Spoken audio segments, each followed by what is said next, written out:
we're pretty comfortable with failure now, right? I think any entrepreneur has to be comfortable with failure because it's just something that needs to happen in order to find finally, the success. Right. I'm still trying to get comfortable with that just because I'm a lot more new at this. Right. Kind of advice would you give to people that are just starting off with their businesses where they're starting off at practically nothing, and Right. they're risking everything. And then another thing is that a lot of people are scared of what other people think, and Right. that's something that I've already completely put aside, thank goodness. Like I've already done away with that part of the ego. Like I don't care what people think, but the failure aspect is still a little scary. What advice would you give somebody about that? Well, what is failure? That's the first question, right? Are you failing because you didn't try?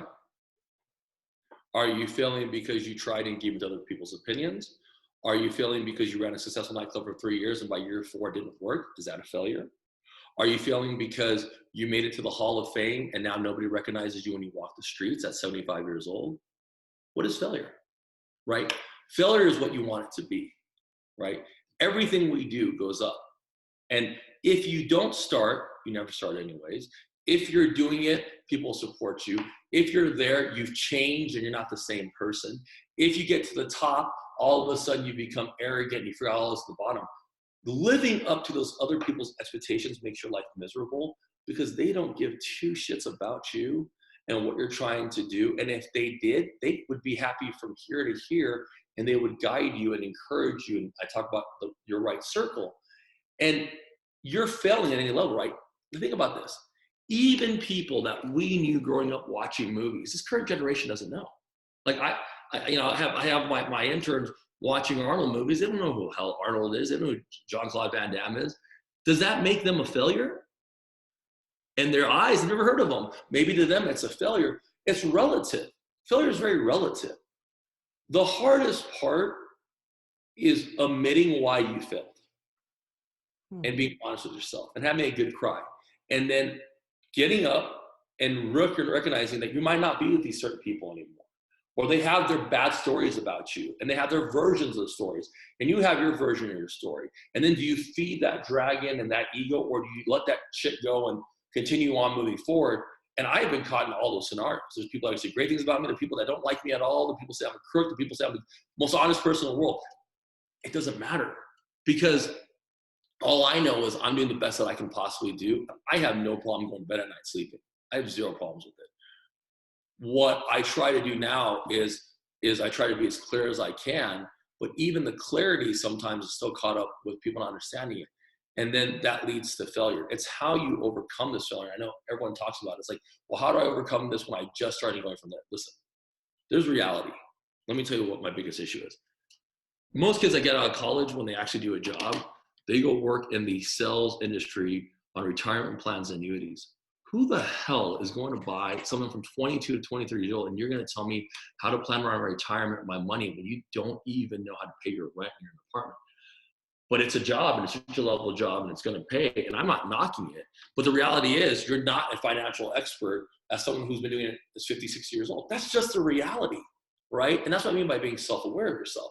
Or who is going to buy authentic Chinese food from someone? If I saw a cook that was Chinese in the background and all Chinese people, my assumption is it's a better restaurant than someone had 0 Chinese people in there. Totally.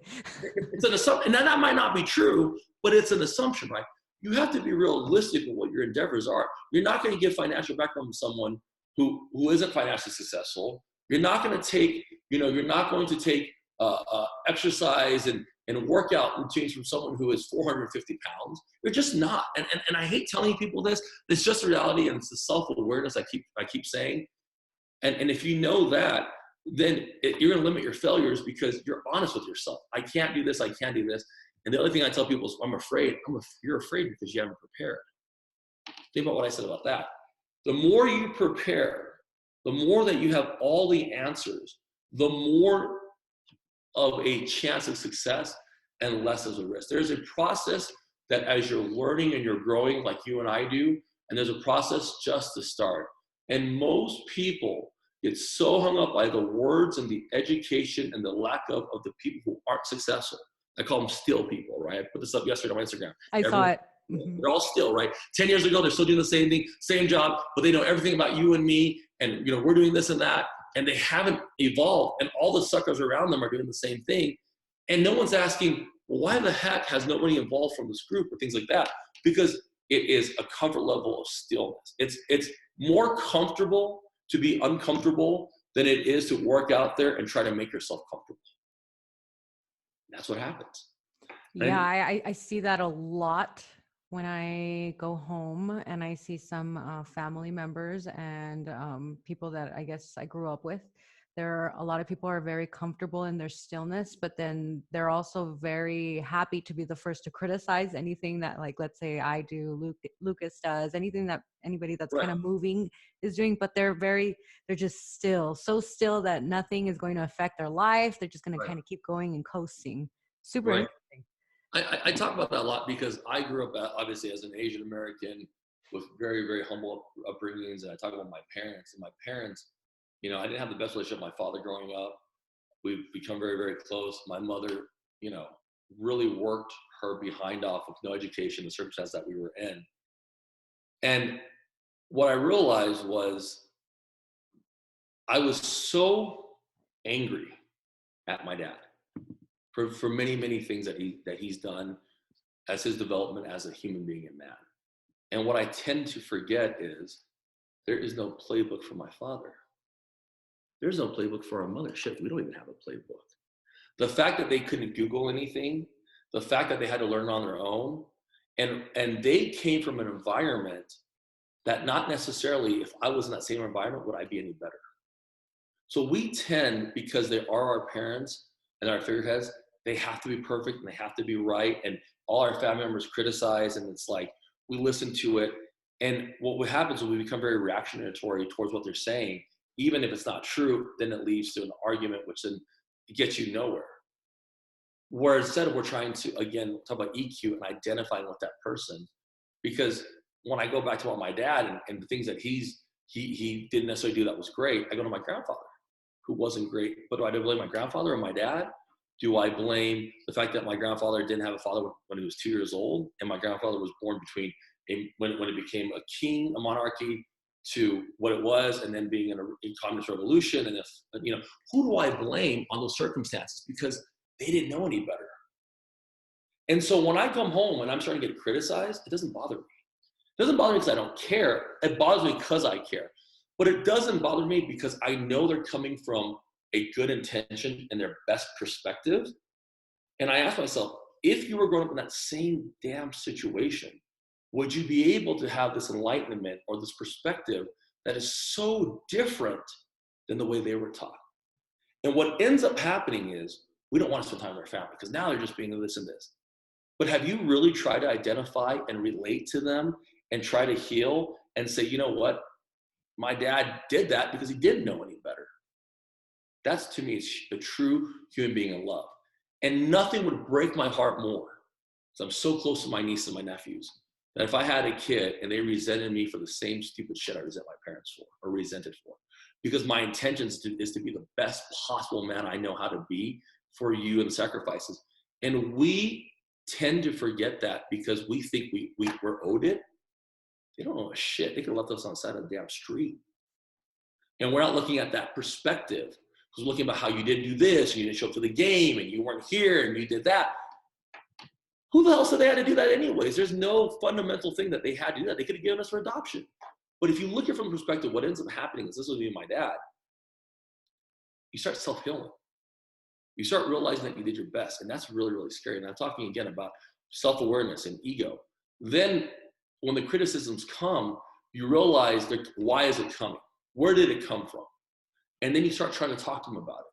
So my mother, when I'll tell her my problems, she'll come in and she'll start telling me the answer. And I finally told my mother one day, I said, Mom, this whole entire world, I have very few people I can vent to. And you're my mother. And sometimes, as funny as it sounds, at 6'4", 280, I just want my mom to listen and tell me it's going to be okay. And my mother paused. And I think it was an enlightenment moment in herself, because her intentions were trying to help me out. But she didn't realize I just needed her to listen. And that's changed our dynamic relationship. Or my father, he did a lot of things that he shouldn't have done, and I've disowned him. We got in fights, we've got in arguments. I haven't talked to him in years. I brushed him out, kept on his family. And the one thing I never gave my dad was forgiveness and love. And that was hard. And I did it. But I'll tell you what, my whole thing was the same principle that I talk about when you give out money to someone who needs it. If I give out $1, a friend might say, "Why are you giving them $1? Just going to use it for drugs, so you can go donate here." Between me and God, my intentions were to give him this dollar. What he chooses to do, that's between him and God. My wholehearted intention was to help him out and have him do something. So I go back to family and healing. My intentions was to heal and to give it to you, and I've done everything that I could possibly do. I recognize that you had this issue. I recognize you're a product of your environment. I recognize that you didn't grow up in the Google age, social media age, education, circumstances. I recognize, I identify that. Would I be a better human being? The answer is absolutely no. And I'm honest with myself. How can I heal you and go from there? Because if I died or he died, I would want to know that I did everything I possibly could to make that work. And sometimes you do everything you can, it doesn't work out. There aren't happy stories. But one thing I talk to a lot of my people is like, how can you heal and be going from there? Because ultimately, there's no person in this world that doesn't want to be loved by their family. There's no person. You want to be loved. You want to be accepted, which is why you do have arguments. You start getting upset because the dreams aren't the same dreams, and they're trying to do what's best for you, and you're trying to do what's best for you. And if it doesn't work, oh, I told you so. And if it works, it's like, well, you got lucky, blah, blah, blah. F all that jazz. How can you have a true, genuine relationship by healing and forgiving? And then from there, you've taught a very valuable lesson to yourself, your partners, your friends, and your kids, which is, I could forgive and I can identify. Please do the same. I think if the world did more of that, it would be much more easier. And I think for me, that's been my saving grace with relationships and going back home and dealing with people telling me that I'm not this and that, not that. That's okay. That's your circumstance and what you believe. I don't go back and criticize them. I just let it be. And I used to. My dad say something. Oh, well, you're blah blah blah. Typical family stuff. And I'm like, all right, I still love you, and I go from there. And I think that's how you deal with failure when you talk to family, things like that. I love that you're actually speaking about that because I'm super passionate about it. For me, I name it a different thing. I call it compassion towards our family members because, like you said, they didn't know any better. This is something that Luke and I discuss a lot because both of us have very rocky relationships with our family in general. My brother doesn't speak to me. I'm not speaking to my sister. We've just been fighting really our entire lives. He doesn't speak to his mom really anymore, the sister either. So the only ones that we speak to, because my dad passed away, so the only ones we speak to are my mom and then him with his dad. He has a lot of difficulty too, in a way, and I say this in the nicest way I can say, kind of like dumbing himself down whenever he's around people that aren't, talking about business or talking about, innovations or trying to, these startups, things of that sort. It's very difficult for him to kind of come down and try to be a normal person, I guess. Right. And we have that difficulty, when we have our family around, especially when let's say they come and stay for like 2 weeks, it's Right. very difficult. So I feel like I realized this a little bit sooner than he did. So I actually had to chat with him about that. I had to kind of tell him, we have to have compassion towards them. They didn't grow up with Google. My mom, when she had my sister's now, I think 38, 39. She's around you're in Lucas's age. My mom was so poor, so much lacking in education. She didn't even know where the baby was going to come out of. I mean, they were in poverty. Right. And for instance, like my sister has a lot of hatred towards my mom. And I've tried to explain this to her too, but she doesn't understand. Luke does understand now that I explained it to him. I'm like, we can't hate these people. We can't criticize them so much. We have to allow them to kind of just speak their mind and just love them for who they are because, they are our family members, they're our mother. But yeah, you can't judge them the way you would somebody that is in this generation, somebody that has the education system that we have, all the information that we have. They're just on a totally different ball game, I guess. It's a Right. totally different generation, and we just have to feel nothing but compassion towards them and take what they say very lightly, I think. Right. No, I agree. I mean, I mean, that's self-healing. That's for you, right? And I think a lot of times it's, one of my biggest questions is, how did me and my sister grow up from the same people, from the same circumstances, and we're so different? I can't answer the question. My outview on family is a little bit different from hers. My outview on priority is different from hers. What was most critical was I was so critical of her up until my mid 30s that it hurt my relationship, because I wanted her to come home and help run the family. We needed the business, we needed help, and she never came home. And I was so pissed off at her because I was Batman and she was my Robin, and we grew up together and we had the same friends. Her husband was my best friend from damn college. 6 of her bridesmaids were my friends from college. That's how close we are. And she didn't come home, and for 10 years I was angry at her. And every time she brought it up, and it's never the core issue. This isn't the issue. This issue just talks about this issue because these issues aren't resolved, or you haven't settled them in your heart. And we were fighting so much. And when my niece was born, I realized right then and there that she was doing the best that she could. I didn't take into account what was going to make her happy. I took into account what was the overall unselfish goal, which is to come back and help out the family. And her happiness wasn't because she didn't want to be with us. Her happiness was because she was on her journey on her own. And because, excuse me, of that lack of arguing, my sister eventually came back and changed back to the person she always was. We're mad at our family because we're hurt. Simple as that. We're not mad at them because we really hate our parents. We're not mad because we really hate our siblings. We're mad because we're hurt because deep down inside, you want to be the best friend of your sister and your brother. Luke wants to talk to his mom. I want to be my best friend with my dad. And we're hurt. And we haven't self-healed that. And that's why I say, if you can self-heal that, that to me is the core piece. You ever hear the story where I am more likely to scream and yell at my parents than I am to a stranger? Yeah, absolutely. Why? Because it's uncomfortable to be impolite. So we pick and choose when we want to do things. We pick and choose to be patient with our parents and our parents. I talk to an investor who doesn't understand my level, and I'll tell my mom the same story. My mom doesn't get it, and I'm pissed at my mom because you're my mom, you should get it. But with the investor, I'm trying to make it to where they understand. We pick and choose. The ability is already there because we do it every day. We just choose not to. And the quicker you recognize that, in my opinion, the more easier at peace you are with yourself and your family. And that's the self-healing process. Listen, if you reached out and you did everything you needed to do, eventually my dad will feel like a jerk. My sister feels like a jerk. And now we're completely happy, right? But if you don't reach out to me, I can go to bed knowing that I absolutely did everything I could do and go from there. I don't talk about things that are touchy. I let my ego go. If something's gonna piss her off, I don't deal with it. If I know she's gonna talk about it, I don't tell my sister how to handle her kid. I follow the things. I let go of my ego because I have to follow their rules, and most people can't do that. It's like you can't get out of your own shell. Like, this is the right way, this is the only way, and this is what we do it. That doesn't even help your damn relationship with any of your friends or your significant other. How's that going to help you with a parental unit that's supposed to be above you in the authoritative figure? It's definitely not going to do that. Or an older sibling who you listen to your whole entire life, and now you refuse to listen to. Let that shit go. You need peace. And with that peace and that tranquility, that understanding, now comes the freedom of being able to apply that into business and into life. And that's where I am now in my life. I'm not saying things don't get to me. I mean, I get emotional outbursts once a day.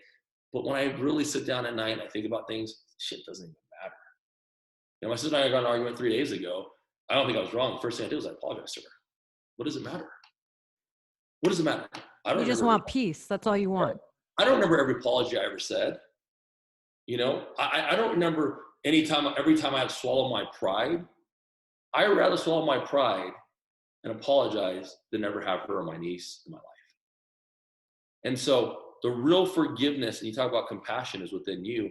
And if you can be a better person to your family because you're like that with strangers, you pick and choose it, you will be a lot more happier. At least that's my opinion. I love that. I really do. I think anytime that sometimes we've gotten in an argument, Luke and I, and he'll yell at me and I'll be like, you know what? If this was a stranger, you wouldn't be talking to them like that. And he kind of stays quiet. He's like, yeah, you're right. I'm like, so don't talk to me like that. Like, lower your voice and talk to me like a normal human being. Right. No, Right. that's amazing. Okay, so then speaking about family and relationships, I'm so happy that you're actually like on that level too, mentally and emotionally, that you just put all the petty things aside. You just want peace, you want everything just to go well. How do you handle work, life, and relationship? How do you handle all that together? I don't know if I truly believe that there's a balance. I don't think there is, because I feel like the way that you are as an entrepreneur and you have just so many things going on, that is your life. So that it's not even like a work life balance, like work is your life. So how Right. do you balance, like, your relationship with Katie and your relationship with your family? How do you deal with all that? I feel like you have so many things going on. How do you not lose like your head? Well, everyone loses their head. That's the first thing I tell everyone that's listening. And I have 2, 3 days where I'm just sitting there in tears trying to figure out my life. But it doesn't matter. Think about the heartbreak you had over the person that broke your heart and you're crying. That person never saw those damn tears. They didn't give two shits if you cried or you didn't cry. But to us, it was like this emotional thing. And for me, I do have those emotional breaking points and things like that. I think the goal has to be the same, right? The quicker you realize that your significant other and you should be on the same team and you're playing for the same goal, the easier it is, because the goal is the same. And your ability to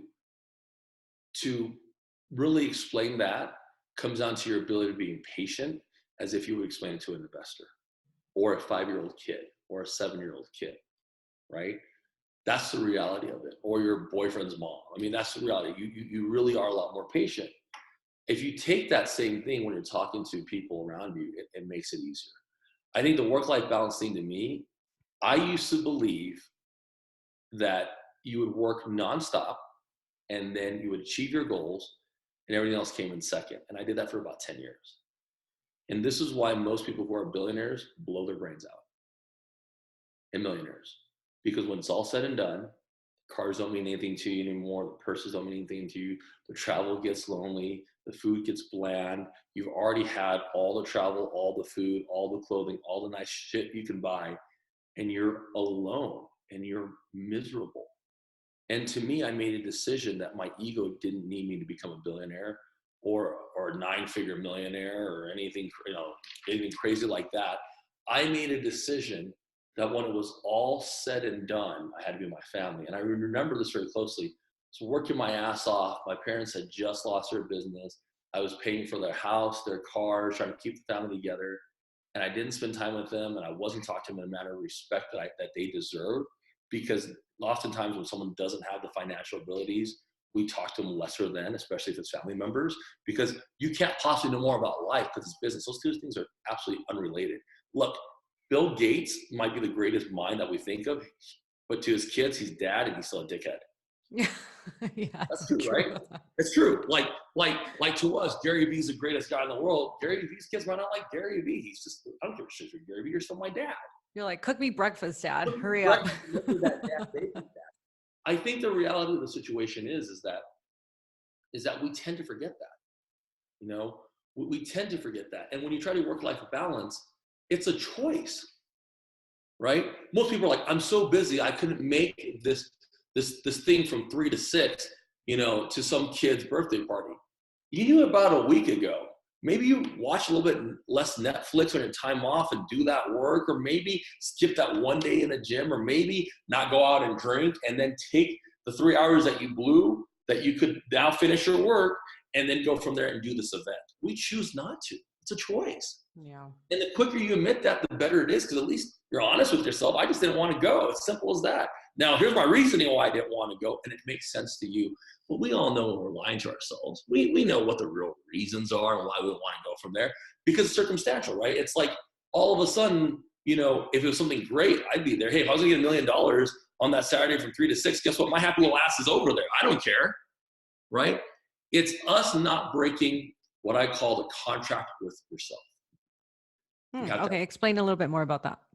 you have to be honest with yourself and have a contract. And the contract is, I am going to be here, here, here, and I am going to do this, this, and this. And pending some sort of epic doom, I will not break my contract. I will go from there. And that's work-life balance. That could be the same with with you in health. That could be the same with you in the way you're talking to your partner. You can't break the contract with yourself. And the moment you do, you have to test yourself and recognize that you've broken a contract with yourself and be hard on yourself so you don't do it again, because we slack on ourselves. I don't need to do that today. It won't matter. No one's going to look, but we know. We lie to ourselves. We're constantly lying to ourselves.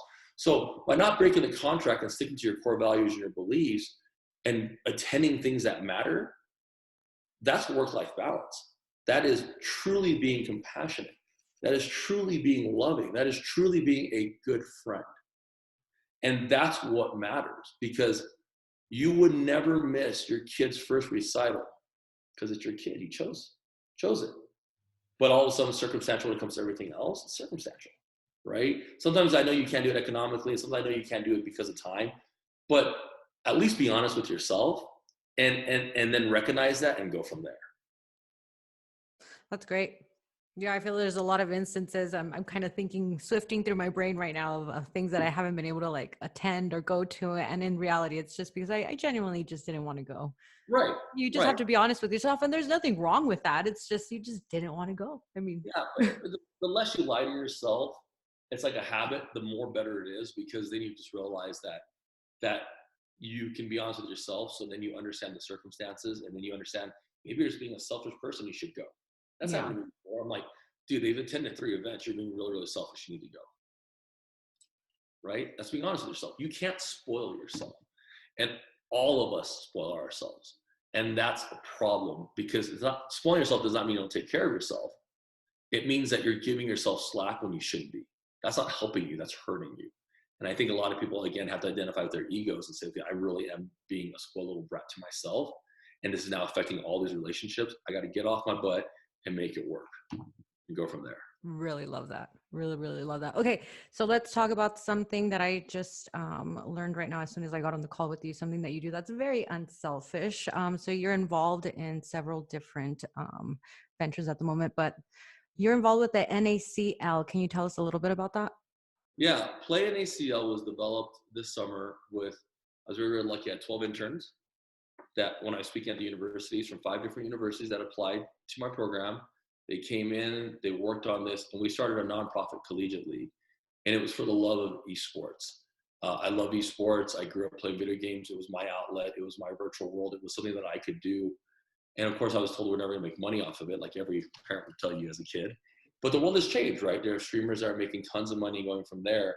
And really loving esports, I credit that to FaZe Clan and my buddy Clinton Sparks, who got me into FaZe as a small investor, because I recognized this was something that now being turning 40 this year was actually, in my first time in my life, something I was actually passionate about. That means I didn't, Amazing. right? It wasn't like I lived my whole entire life about something I didn't care about. I was very happy with doing all the things I did, but I'm extremely passionate about. And what we are is a nonprofit. We're in 220 universities that we play with. We're in Canada, US, Mexico. What makes this very, very interesting is we have the very first collegiate streaming rights in China, Hong Kong, Taiwan. We're approaching about 200, 300,000 average views with zero publicity. We're doing this for 3 months. And we have the first TV rights where we're doing a thing called replay, kind of like a sports center in our tournaments, and 7 countries: Malaysia, Hong Kong, Japan, Taiwan, China, Macau, and in Korea, where we can air this, and it's for love of esports. So what happens is you can play it online. I don't care what level you are. We have 20 different titles. You win, you get cash instantaneously within 2 weeks of time winning the tournament. So if you're a poor, starving college kid who wants to do esports, and your parents are giving you slack about it, you just want $1,500 to pay for that tuition that week, you've made it, right? And so that's what Play NACL is. It's really taking the features on a global level and playing esports all at one time and having your passion. And as a nonprofit, like, this is my proudest achievement at this point in time. And it really does help other people. And from there, I've developed a lot of friendships and relationships, right? Where kids have now approached me as they really look into me, and they're like, I didn't know you were this and this and this and did this. And I tell them my real story, and it motivates them. Or, how can I get educated, or we'll go from there. But it allows me to work with, a great group of core people, and the viewership is great, and the audience is great, and it's on a global level, and it works out for us really, really well.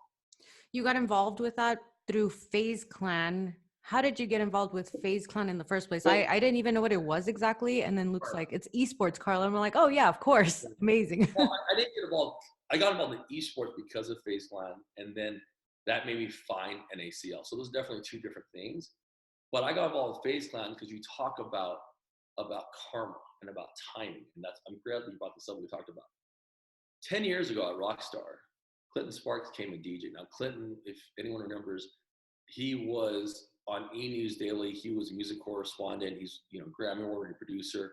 He's a great human being, but he founded guys like DJ Khaled and DJ Snake. I mean, Clinton's a big deal, and he came in through my friend Ty to DJ at Rockstar one night. And when we were done, I asked if he wanted to grab breakfast, and he was so mind blown that I want to have breakfast with him and talk to him, and not go out and party afterwards, because it was atypical of a business person to do that. I paid him his money. He did that. We got on social media. We stayed in touch. And for 10 years, we became friends. I talk about real friendships. I never asked him for anything. Never asked him for anything. Just real authentic friendship. We at one point were going to open another restaurant together. That didn't happen. But it didn't happen, didn't mean the relationship at the end. I continued to talk about it. So when he became vice president of business development there at FaZe Clan, he came, and when they were trying to do the race, said, hey, I have this opportunity called FaZe. I didn't really know who FaZe was at the time, but I knew everything about esports. He ran the numbers.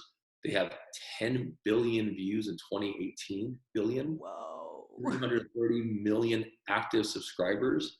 The guy who's running it was the ex-CEO of Capitol Records. The other guy was the ex-president of Wanderlust. Like these are some big, Karma Loop, I'm sorry. There's some big names. And these guys have such a great group of guys and so much clout and ability to talk to people instantaneously on social media that they became what they did. I really got lucky. And it was from, I talk about relationships and not expecting anything from it. And I would have thought 10 years later that I would have been lucky enough to be involved with that. But that's what led me to understand esports, start loving esports, which then, eventually led me to doing other things in esports with Play and ACL. So that's kind of how it happened. It was just really good karma. I love serendipitous events like that. But yeah, I feel that everything good in life always comes from those times that you put your ego aside and you do nothing but giving. You're Right. giving, you were giving to him. You wanted to take him out, get to know him a little bit, instead of always trying to receive. That's Right. that's one of the biggest lessons that I've actually learned in my life, is that you're always going to get everything that you want in life if you just give, Right. and give without expectations. Right. Absolutely. And so we got lucky, and it just became what it became. And now, I found my passion in my life, and I really enjoy what I'm doing. I'm so happy for you. That's really, really cool. You're also involved, though, in a few other things. Downtown space plans. Talk to me a little bit about that. The downtown space is a 25,000 square foot facility in the heart of downtown El Paso. It is where the City Magazine is. That's one of my tenants. It used to be the old 69 Wet Building. That's one of two properties that we have there. The other one was the old Plum, which is 500 San Francisco. And what had happened was I had a vision for El Paso in 2013 when I first bought Plum, and everyone thought I was buying it for Plum, which Plum is great, but I was actually doing it to buy the building. Mm-hmm. Because I had a notion that things were changing downtown El Paso. You're reading about the Fosters and what they were trying to do. You're reading about the potential baseball stadium, which is actually right in front of us. It's a walking path, and the development of our great city of El Paso. So trying to be an entrepreneur, we bought the first building and kind of sat on it and did the clubs. And then in 2015, 16, bought the other building.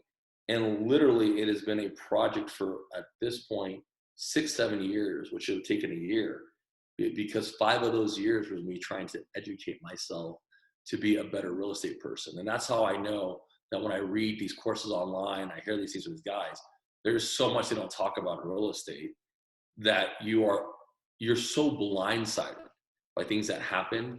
You talk about grit and integrity and not giving up and trying to do what's best. And then, we put this together. So fortunate for us now, it is a kind of like a WeWork style space. You can take different levels. You can have your own space. And the reason is, if you're a young entrepreneur and you're trying to get your own office because you want to show that you're legitimate, right? You have conference rooms. Most people can't afford the down payment on a space, the renovation, and the equipment that comes with it. I mean, office tables and chairs are 3, 4 grand. What we did was we took 25,000 square feet of it and we said, okay, you're going to come in and there's a work environment that you can go into. You can intermingle with everyone else. And if you need a boardroom, you have your boardroom. And that includes your Wi-Fi, your concierge service, your coffee. We have pitch areas where you can do every week. There's an event and there's happy hour at Wallflower, so you can sit there and you can do. You're trying to pitch the guys about tech, or you're trying to get investments in the VC, and there's experts like us who are there to work with you on these pitching things. And it also allows you to work with 80% of the people that are most likely in the office. Statistically, it's been proven that you do space like that, you're with 80% of the people there. Or you have your own desk where you want something a little bit more, or you have your own office, or in case of Shelly from City Magazine, you have a whole area, 3,000 square feet. But it's really an opportunity to give entrepreneurs and the heart of downtown El Paso to help what we're trying to do in El Paso grow and really try to succeed with other networks in our community. So that's kind of how I got involved, and we'll be hopefully opening the end of this month, finally, after all this time. And so I'm super excited about that. Cool. I'm very excited about that too for you. This last time that we went to El Paso, we actually stayed right by that. Okay, so you're building the whole areas right here. There's another building right there on the corner, and they're kind of like apartments now that they made them into. Do you know Right, they're a which little bit ones? down. It's a little bit down to where the old Union Plaza But it's was. in the same block. We Union stayed Plaza, there, right, and I was actually super impressed because you feel almost like a different city vibe already. It right. feels really, really nice. It definitely feels different from like the El Paso that I'm used to. I was really impressed with the way downtown is being renovated, everything, all the nice changes, all the nice touches that are going on, and I'm really happy that you're a huge part of that. That's super exciting. I honestly I can't wait to see the office space. That's really Well, cool. thank you. I mean, and here's the thing: like you talk about failure, right? Like, to hold on to this for 7 years, while everyone's telling you that El Paso is not going to grow. While we went to 75 banks to get a loan, we couldn't get it. People dropping out last minute, being lied to by people that were going to do work that didn't do work, being taken advantage of because you weren't preparing yourself in the education, testing your ego, looking at investors and trying to make this work and trying to sell them a vision that doesn't exist, having your family say it wasn't going to work. Uh, it was a 7 year process, and most people in real estate think you're insane when you say that.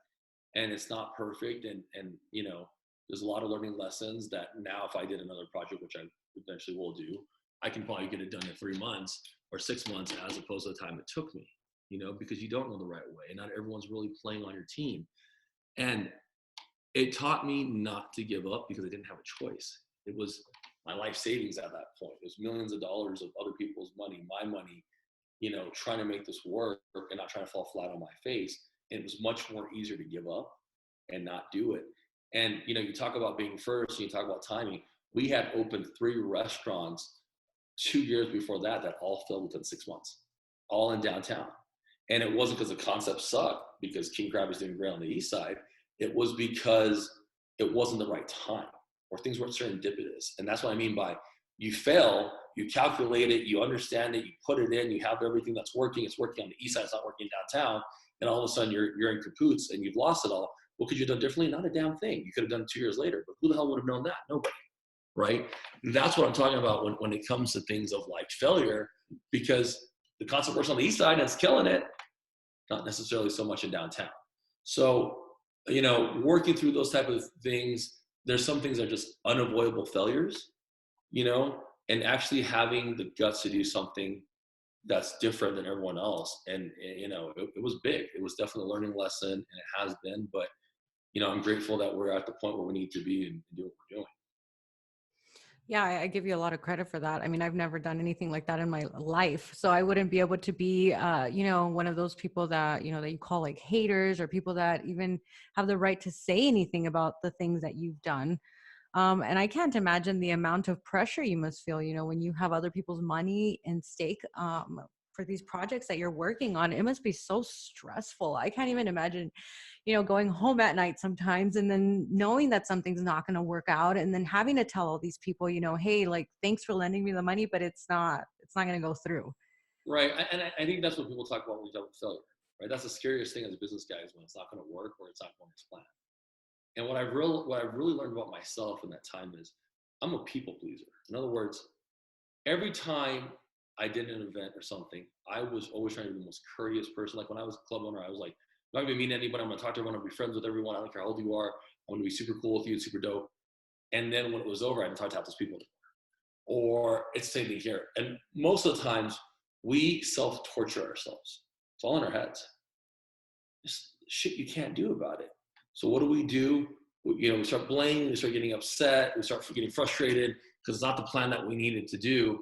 And then it affects our personal relationships because we're holding this cloud around us, and that affects our relationship with our significant other and our friends and our family, et cetera, et cetera, et cetera. I went through all those phases.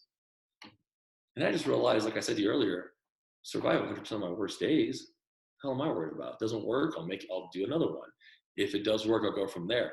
But the moment I was allowed to release myself from the mental torture, it makes a big difference. I mean, I'll tell you an example. We should have been open in July. And this is a story about grit. We'd gone through like 70 banks at that point, and we used one of the companies I'm in, which is called Home Loan, which helped us do the commercial thing. Nobody's lending in El Paso. It's El Paso. Nobody's lending that amount in El Paso. Nobody's lending on a project like that in El Paso. And if you are, you're definitely one of the people that have money and that can go from there or have great connections. We didn't. And, we did United Bank at first. We left, we did another loan, and United Bank now is funding us. And they had passed on the thing twice after we left to go somewhere else. And they finally said yes again. You talk about timing and your ability and portfolios and not giving up and going back on there and finally getting it. It took us 4 months to get a loan that should have been done in 1 month. For 4 months, it was on pause. For 4 months, the subcontractors were pissed. For 4 months, it didn't open. For 4 months, I'm paying a $30,000 mortgage, and it's going insane. And you talk about grit, and instead of just saying, F it, I'm done, I had to sit there and simultaneously break down every possibility I could and find a solution for this answer. And that's where people fell, because they just say, F it, I'm done. I'm not dealing with this pressure, I'm done. I did allow myself unrealistic torture. What does that mean? You go to a doctor, you might have cancer, and then all of a sudden you don't have it. But you killed yourself for that 2 months thinking that you're going to have that, and you've destroyed everything around your core value because the world has ended.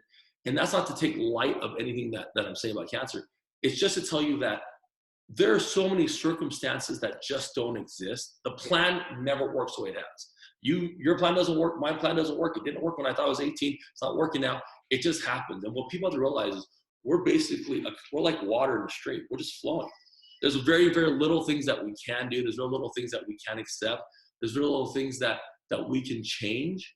And the reality is, the quicker you realize that, the easier life is, right? I bust my butt to try to get an account. Client doesn't want to do it. What can I do about it? Try again later, go to another client. And that's kind of what happened with downtown, because had I not tried to reach out to United, a couple of years later, it wouldn't happen. And then I have to go back, and now I have to look everyone in the eye and say, hey, we're 6 months behind, or this or that or that or this. And the end result is we're still going to open. But I'm upset because it didn't open the time it did. I'm embarrassed. I'm just torturing myself. It doesn't matter, because if it was up to me, it would already been open. So that type of again, checking your ego and knowing you had nothing to do with it, it's real freedom. It's real freedom. And that doesn't mean you don't care. It just means that you're trying your best, and that's the best you can do. And you go from there, and that's kind of what's helped me kind of get through this whole entire process of a building for all these years. Yeah, that's amazing. I mean, you will die from stress, from self-torture of you telling yourself all these horrible things that have Right. never even happened. And then at the end, they don't happen, but you already went through it like it did. Right. And the one thing I go back and I'm saying, that's what I talk about, going back and looking at yourself. Why are you doing this to yourself? You don't feel worthy? Do you feel like you deserve that? Is it really that fun to beat the crap out of yourself? No. Because fundamentally, you did it because it was something that you were taught or that you allowed to accept. And you should realize that if it was up to you, it would work, right? And sometimes it isn't up to you. But in that instance, there is absolutely no reason to stress yourself out, because if it's going to happen, it's going to happen. If it doesn't, it doesn't happen. And it's hard to take a loss, but sometimes you have to take 2 steps back to go 1 step forward, and that's just reality. Yeah, really good advice. Thank you so much for everything that you've shared with me today. David, I'm running out of time, but No yeah, problem. I have so much more that I want to talk to you about. So I think I'm just gonna have you on the podcast again a couple more No times. problem. Let me know. We'll definitely do it. No, that's amazing. David, Chen, thank you so much for being on the Carla Code today. I think my community is going to get an immense amount of information and enlightenment out of everything that you shared. Is there anything else you want to share before I leave you? Yeah, I think there's two things, right? One is check your ego, self heal, be honest with yourself, know that you survived 100% of your worst days. You are a winner. You are a survivor. You do deserve this. Stop self sabotaging yourself, right? Whether it's your health, your mental health, your wealth. Stop doing that because we do that because we don't think we deserve it, and we all deserve it. So, go from there, love one another and continue to be great. That's an amazing, amazing note to leave on. Thank Thank you. you so, so much. I will be talking to you again very, very soon. And guys, thank you so much for listening to the Carla Code. So, this whole month, I'm going to be interviewing a slew of amazing people just like David Chen. So, make sure that you guys tune in and listen. Like I said, I'm going to be having him back on the show again because I still have I had a lot more questions that I needed to ask you. Thank you. But yeah, we're just going to have to save them for later. No But problem. anyways, guys, thank you so much for coming on to the Carla Code. I'll see you guys next time.